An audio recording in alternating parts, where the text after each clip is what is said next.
او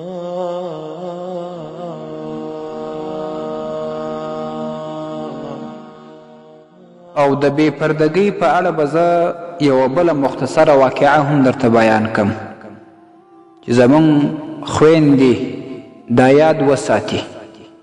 علامه ابن حجر مکی رحمه الله دا واقعه نقل کړې ده، الزواجر 2 جلد کې راځي چې کله د معراج په شپه باندې حضرت محمد مصطفی صلی الله علیه وسلم بعضی داسې ځایونه وکتل چې هلته پر قسمه خلکو ناشنا عذابونه و او دوی په ډیر تکلیفي حالاتو کې و.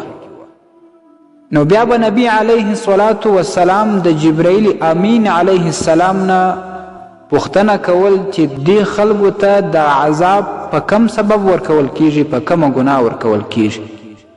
جبرائیل امین علیه السلام به بیا خبرداری ورکول. نو یو داسې ځای ته نبی صلی الله علیه وسلم ورسید چې یوه زنانه په ډیر سخت عذاب باندې گرفتاره وه، په ډیر سخت او شدید تکلیف کې وه. داسې حالت کې و چې د سر په ویښتانو باندې ځوړنده وه، د سر په ویښتانو راځړېدل او د دې په دماغ کې ماغزه راخوټېدل، ماغزه د ډېرې ګرمایي څخه ایښېدل، په ډېر سخت تکلیف کې وه. سرور کائنات محمد مصطفی صلی الله علیه وسلم بیا د جبرائیل امین علیه السلام نه تفوس کوي چې و دغې ښځې ته د عذاب په کومه وجه، په کوم سبب، په کومه ګناه ورکول کیږي. جبرائیل امین علیه السلام ورته وایي چې دا عذاب و دې ښځې ته په دې وجه ورکول کیږي چې دې بې پردګي کول. بې پردګي یې دا وه چې د پردیو نارینهو څخه، د پردیو خلکو څخه یې خپل ویښتیان نه پټول.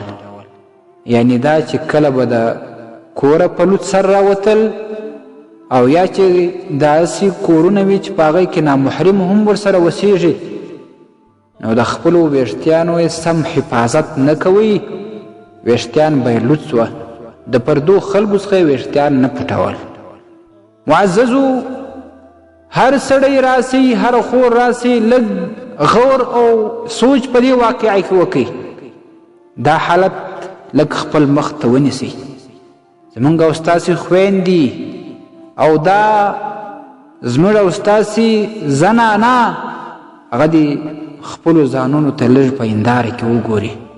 د کوره په کم حالت کې راوځي او په خپل کور کې د نامحرمو سره څنګه ګزاره کوي.